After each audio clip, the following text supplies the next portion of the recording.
Hello guys. तो मेरा नाम है तरुण तिवारी। तो आप सभी का स्वागत है फायर तरुण कोचिंग क्लासेस में।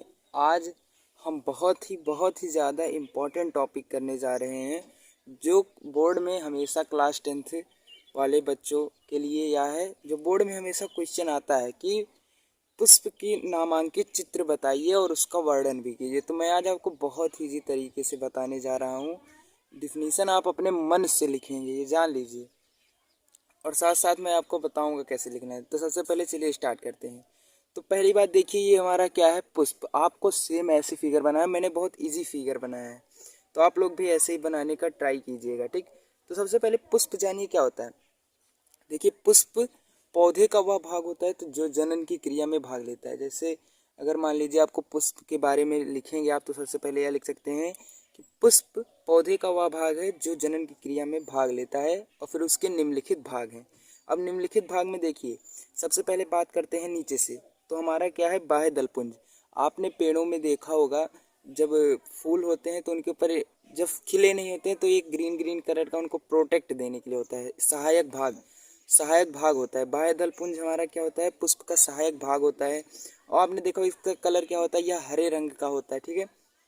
जब पुष्प खिला नहीं होता है तब इसको यह क्या करता है, सुरक्षा प्रदान करता है। आप ऐसे लिख सकते हैं कि बाह्य दल पुंज, यह जब पुष्प खिला नहीं होता है तब उसको सुरक्षा प्रदान करता है। यह सामान्यतः हरे रंग का होता है और यह पौधे का पुष्प का सहायक भाग भी है, ठीक है। दूसरी डिफिनीशन फिर आ जाती है हमारी दलपुंज। दलपुंज देखिए, जो कली पंखुड़ी होती है, दलपुंज को क्या कहते हैं, पंखुड़ी भी कहते हैं। तो ये क्या करता है, पौधे को आकर्षित बनाता है, ठीक है। एक पॉइंट ये लिख सकते हैं। दूसरा क्या लिख सकते हैं, ये सामान्यतः रंगीन होता है। रंगीन माने कलरफुल होता है, तो हम ये भी लिख सकते हैं। और ये भी हमारे पौधे का क्या है, सहायक भाग है, ठीक है। अब ये होगा।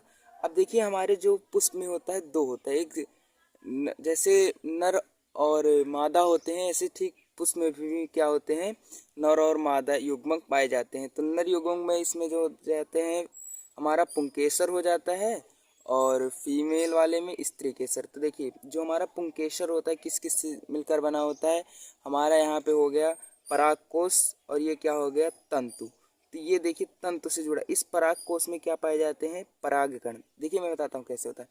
ये परागकण जो इसमें पाए जाते हैं, परागकण जाते हैं किसमें, इसमें। इसको क्या कहते हैं, वर्तिकाग्र।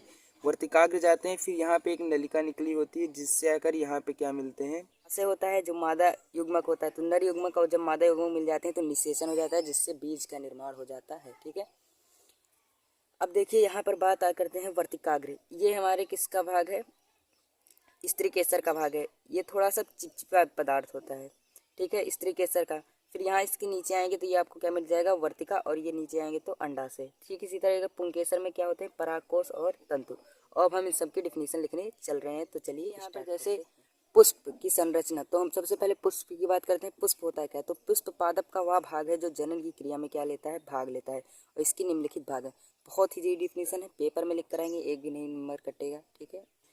अब फिर पहला इसमें टॉपिक क्या है, मतलब इसके निम्नलिखित भाग है। तो पहला क्या है, बाह्य दलपुंज। तो बाह्य दलपुंज के बारे में मैंने आपको क्या बताया था, यह पुष्प का सहायक भाग है, होता है। यह जब पुष्प खिला नहीं होता है तो उसको क्या करता है, सुरक्षा प्रदान करता है, और यह सामान्यतः हरे रंग का होता है। आपको उस फिगर के अनुसार ही आप लिख सकते हैं। अगर आपने अच्छे से पढ़ा हुआ, आपको रटने की जरूरत बिल्कुल भी नहीं है, ठीक है। दूसरा हमारा टॉपिक क्या है, दलपुंज। यह भी पुष्प का सहायक भाग। पूछा जाता है कि पुष्प के सहायक भाग कौन कौन से होते हैं, तो बाह्य दलपुंज और दलपुंज, ये बात आप याद रखिएगा। पुष्प का सहायक भाग होता है, यह पुष्प को आकर्षित एवं सुंदर बनाता है, और यह सामान्यतः रंगीन होता है। जब रंगीन होगा तो क्या उससे भौरे अट्रैक्ट होंगे, यानी आकर्षित नहीं करता है। हमारा जो दलपुंज होता है आकर्षित एवं सुंदर बनाता है पुष्प को। वही बात करते हैं पुंकेसर। तो यह पुष्प का नर जनन भाग है, जैसे कि मैंने आप सभी को बताया। यह पराग कोश व पुतंत्र से मिलकर बना होता है। पुंकेसर में क्या कहते हैं, सबसे पहले देखिए, पुंकेसर की डेफिनेशन लिख दिया, पुष्प का नर जनन भाग होता है। अगर स्त्री केसर का आ गया तो क्या लिख सकते हैं, यह पुष्प का मादा जनन भाग होता है। यह किस किस से मिलकर बना है, पराग कोश पुतंत्र से मिलकर बना हुआ है, ठीक है। और उसी तरह स्त्री केसर का क्या लिख सकते हैं कि यह वर्तिकाग्र, वर्तिका और अंडाशय से मिलकर बना हुआ है। ऐसे डिफिनेशन लिखी जाती है। फिर दूसरी डिफिनेशन इसमें क्या आ जाती है, पुंकेसर में परागकोश की। देखिए, यह पुंकेसर का मुख्य भाग होता है। देखिए, जो पुंकेसर होता है उसका मुख्य भाग क्या होता है, परागकोश होता है। यह एक गुंबद के आकार का होता है, जैसा कि मैंने आप सभी को फिगर में दिखाया था। इसमें परागकण पाए जाते हैं, जैसा कि मैंने आप सभी को बता चुका हूँ। पुतंत्र क्या होता है, परागकोश पुतंत्र द्वारा योजक से जुड़ा होता है। अब जो परागकोश होता है पुतंत्र से क्या होता है, जुड़ा होता है। फिर बात करते हैं किसकी, स्त्री केसर। अब मैंने उसमें क्या लिखा था, नर जनन का भाग होता है, इसमें क्या लिख सकते हैं स्त्री केसर को, यह पुष्प का मादा जनन भाग होता है, यह वर्तिका व अंडाशय से मिलकर बना। तो बहुत ही डिफिनीशन है, बहुत ज़्यादा ही। वर्तिकाग्र, यह स्त्री केसर का सबसे ऊपरी कोमल व चिपचिपा, जैसा कि मैंने बताया था वर्तिकाग्र चिपचिपा भाग होता है तो जो परागकणों को ग्रहण करता है। और वर्तिका या अंडाशय तथा वर्तिकाग्र के बीच का भाग होता है जहाँ पराग नलिका विकसित होती है। ठीक है। और फिर अंडाशय में यह स्त्री केसर का सबसे मुख्य भाग होता है जो पुष्प के आधारीय भाग में स्थित होता है। नीचे अंडाशय में एक बीजांड होता है जिसमें मादा युग्मक का निर्माण होता है। तो हमारे कहाँ पे अंडाशय में मादा युग्मक का निर्माण होता है। निषेचन की क्रिया के बाद अंडाशय फल में बदल जाता है। देखिए जैसे कि यहाँ पर पराग नलिका विकसित होती है, यहाँ से जो पराग कण होते हैं यहाँ से आके इसमें मिलते हैं, यहीं पे निषेचन होता है और फिर जो ये अंडाशय होता है ये किस में बदल जाता है, फल में। बहुत बहुत धन्यवाद।